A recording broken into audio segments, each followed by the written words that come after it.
Good morning. Welcome to the Health and Wellness program. You're listening to Maree and I haven't done this for a couple of months. So this should be fun. Let's start at the basics. So who am I and where am I from and how did I get into this field and what is it all about? And I'm sure you got lots of questions. And I've been asked a few questions in the last few weeks and I thought, I might as well tell you guys too. So I've been in this field for 27 years. Actually, if you take in the study, then I've been in this field for 30 years. So I've been a natural therapist or a naturopath for 26 years, and I started off in Waikato in Tikawata.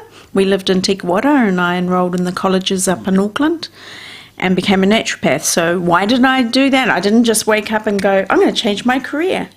Because my career was in the post office. I knew how to count money and balance an office. And it wasn't until I started to have children and I was having my second child.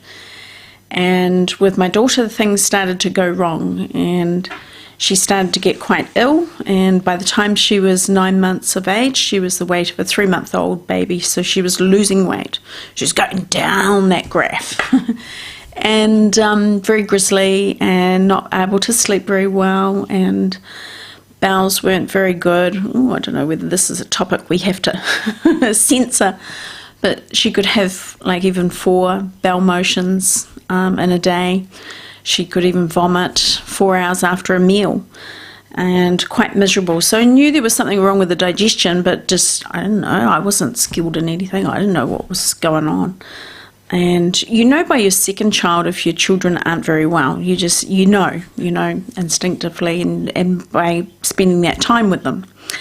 And so you go to the doctors and you'd be talking to the Plunkett nurses and, you go to the doctor again and the doctor was just saying, look, you've got a grizzly child, you're an over-anxious mother, go home and rest.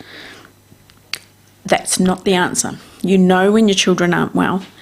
And just because he didn't know what was wrong, he could have just said that. But no, he puts it back on to me as if I'm a useless mother.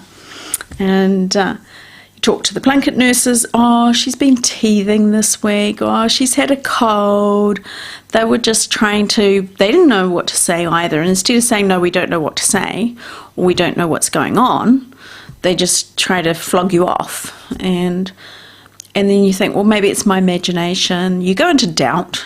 And then you lose your own sense of what's going on and you just don't know. And you start to get quite desperate. And I certainly was getting very desperate because I could see my little girl going downhill fast. And I'm a bit of a fighter and a bit of a rebel. And so I started the doctor did give me some anti-acid stuff, which would help a little bit with Liam, but didn't take the problem away. And back then we had, the ports were, they were on strike or something and the ships weren't coming in and there was no product in the chemists. These ports and things are still going on today, isn't it? We're not getting stuff in and things aren't moving around very easily. But anyway, I couldn't get the product to help her ease her stomach issues or whatever was going on. And so then I was like, I don't know what to do. And I saw this health shop. And I thought, I don't know, I've never been in a health shop before. I might go in. So I had my daughter with me in my arms. And I started talking to the lady. It was actually the health shop in Waipawa 31 years ago we're talking about. And I was talking to the lady and I said, have you got something that maybe can settle her tummy and help with the crying? And she just took one look at me and one look at my daughter and said, I'm not selling you anything. I'm going to write down a naturopath's name and phone number. You ring her and make an appointment. Okay, all right, okay, fair enough. But then I was so green, I didn't even know what a naturopath was. It could have been a crystal ball reader for all I knew. But I was desperate and I needed help and I didn't know where else to go. So I made the appointment. It was a couple of days out. And I remember waking in the middle of the night and it had taken me probably 2 hours to settle my daughter into a sleep. And she was crying in the night, so you get up and you're cuddling her and you know that they were in pain, but you don't know what to do. And And I remember having all my hope that this lady might know something. She might be able to help me with something. I remember the feeling of just being absolutely useless and not knowing what to do anymore. So I was pinning all my hopes that she knew something.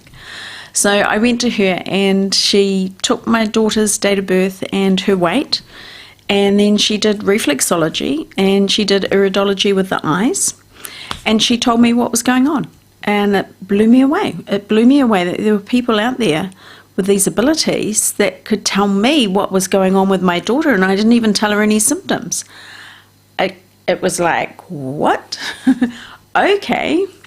And it was, we're not allowed to diagnose, so it's in the throes of becoming celiac disease. And I was like, I was looking at her and going, what's celiac disease? And she goes, oh, it's gluten. You've got to take gluten out of the diet. And I thought, oh, that doesn't sound so bad. I can do that. Then it was like, what's gluten? And she goes, oh, that's in flour. You've got to take all the flour out of your diet. Oh, okay, I'm away now. So she gave me a little diet sheet and she gave me some herbs to start the healing process, some slippery elm, which is very soothing for the digestive tract, and some liquid chlorophyll, which is a good all-rounder, clean out and support the body. And it helps working with the lymphatic system as well. If the lymph nodes are up, then the liquid chlorophyll is really good for that. While we're talking about it, it's really good for breaking down scar tissue too. So I got those products and I went home, and of course we had no Google those days. We didn't have computers. And it was like, how do I find out what this is about?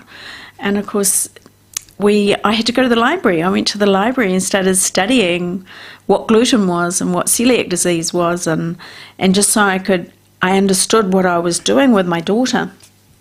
So I went through everything in the cupboard, every ingredient to find out where flour was, and man, it was in places I didn't even think was in there.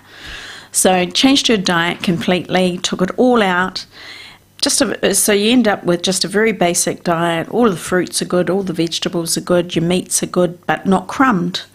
Not crumbed fish or crumbed sausages, or no gravies, because that's got your flour in it. And even those days, it actually had flour in ice cream. I couldn't believe that one. Saveloys, it's got flour in it. So there's all these little tricks to it. Anyway, I took the flour out of her diet, and within 2 weeks, I started to get my little girl back again. And the crying wasn't so bad, the diarrhea had stopped, and you could see she was starting to look happier. And then, of course, the weight started to come on month by month by month. So that was my introduction into the new age, into the therapist, naturopath, and it was like, holy moly. I didn't know it existed. A whole new world opened up to me. And it worked. And it was like, I had 3 kids under 4. And so I sort of was at the doctor's quite a bit. It seemed like every month I was there getting antibiotics for this thing or that thing. And so this lady was also having classes how to look after yourself without antibiotics and medication, and just using things naturally.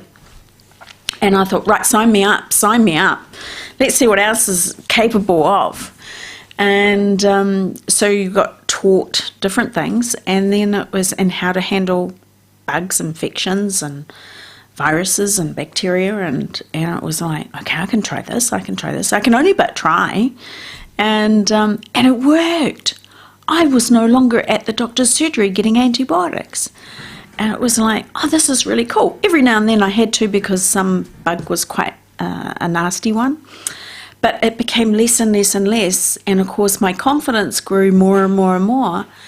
And I remember that confidence of being a mum, a young mum, and being able to help my children and repair their bodies. And they were looking at me differently. There was this change, this shift, because my power was going to the doctor and getting antibiotics, and they were the saviour. They were the person who was the miracle cure. You're sort of giving your power away. I'm not saying there's anything wrong in it. I'm just saying how I felt. And then I was able to do different things, like even onion poulticing on the feet to draw out the mucus in the lungs, and different lobelia was a very good one with lungs and ear, tonsillitis and those sorts of things. I've got to be a little bit careful what I say, actually. It's weird. And it worked, and the bug would go away, and it actually wouldn't return, because that was what I was starting to see, was that I would have antibiotics for a lung infection for maybe my oldest, and a month later or 3 months later, boom, up it comes again. Then I go and get antibiotics again, and then a month or 3 months later, boom, up it comes again. So I was starting to cotton on that these antibiotics weren't actually getting rid of completely the infection. And it was like, this is just really suspicious, and like, this is like, it's temporarily helping, but it's not actually getting rid of everything. So then when I started using alternative things and more natural stuff, then I was actually dealing with the whole bug and the complete bug. And I remember the first time it came up again, it was quite an effort to really get in there and make that change. But once I had done it and I hadn't had to use the antibiotics, there wasn't a repeat anymore the next month. It never came up again. In fact, the lung condition that my son was having frequently, it never came up again, because I was waiting for it. Oh no, or when he gets his next cold, it's going to come up. It'll go to his lungs. But it never actually came up again at all, right through his childhood and teenage years. And so, with time, you start to understand the process of things and how the body really needs help to fix something and correct something, instead of it just being masked and like, oh, you get it down for now and later we'll deal with it. So it was like, wow, this is really good. So I started to learn more and more and read more and more, and then we had a move, as I said, we moved to Te Wara. And so I enrolled in the colleges up in Auckland. And really my whole aim was just to be able to help my children so that we weren't dependent on the doctors. Every now and then we had to go, of course, but not that dependence. Or I wanted a diagnosis and then I would treat it naturally. Maybe I'd get the script for the antibiotics, but I wouldn't fill it. I would just wait and see if I could do it naturally. And if I could, great. And if I didn't, then I would use the antibiotics. I wasn't like silly with it or anything. I was just being careful. And, at the beginning, covering all your bases. And so my whole plan was just to know more and more, so I wasn't reliant on the doctors, and I was able to fix the kids.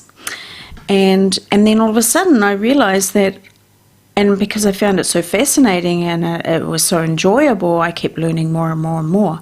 And I went and did a neurodology course, and I went and learnt reflexology, and I did the anatomy and physiology, and I did herbal studies and da-da-da. And all of a sudden, someone said to me, oh, you're a naturopath.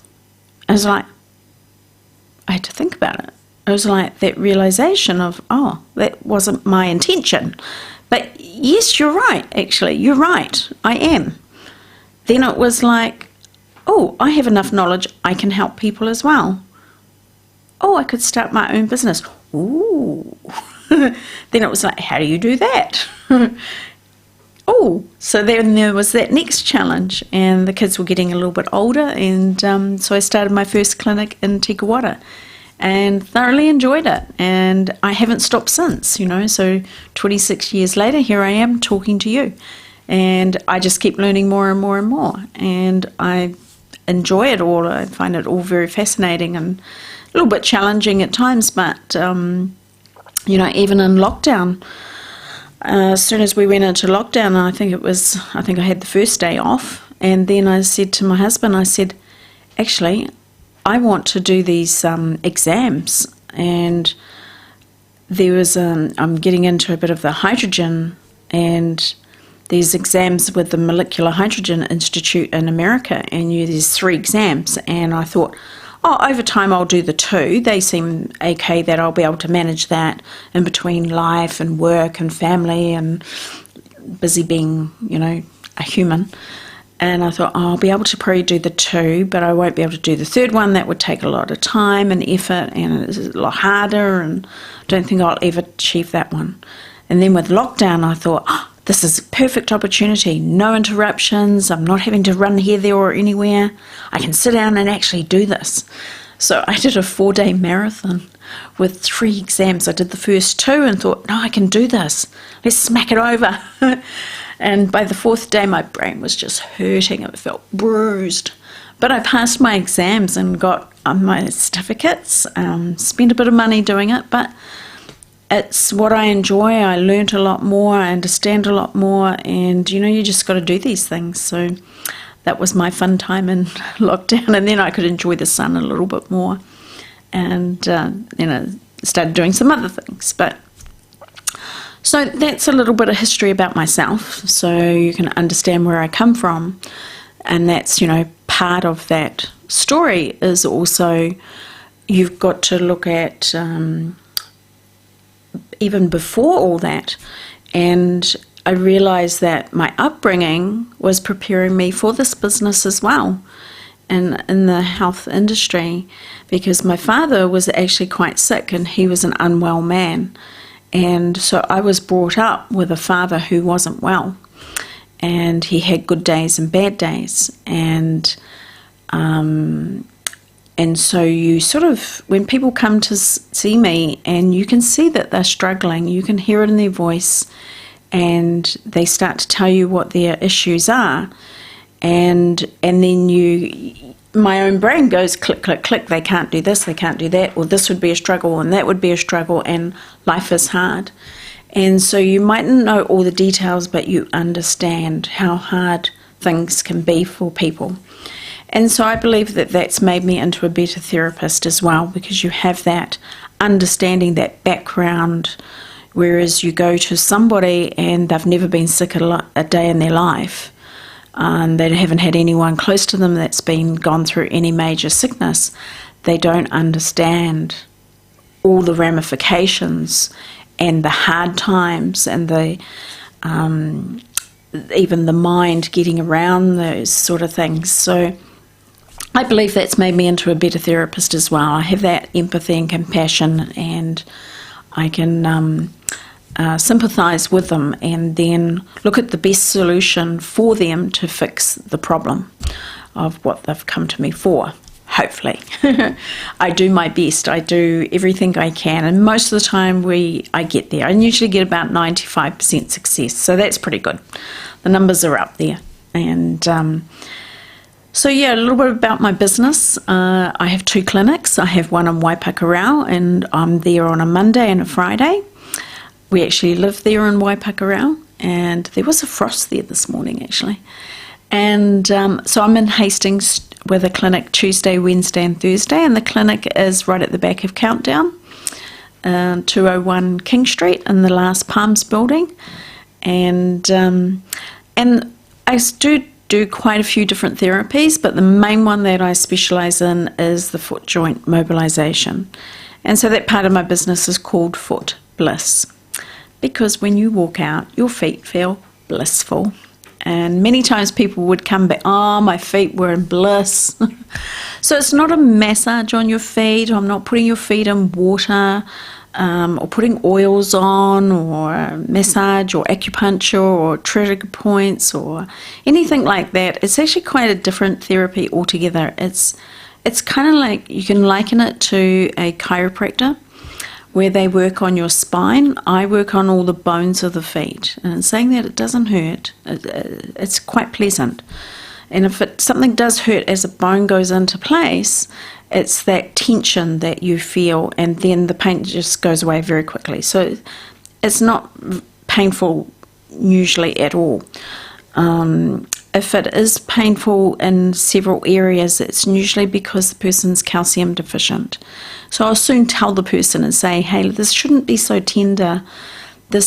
I would say this is to do with your calcium levels, because the calcium coats the nerve fibres.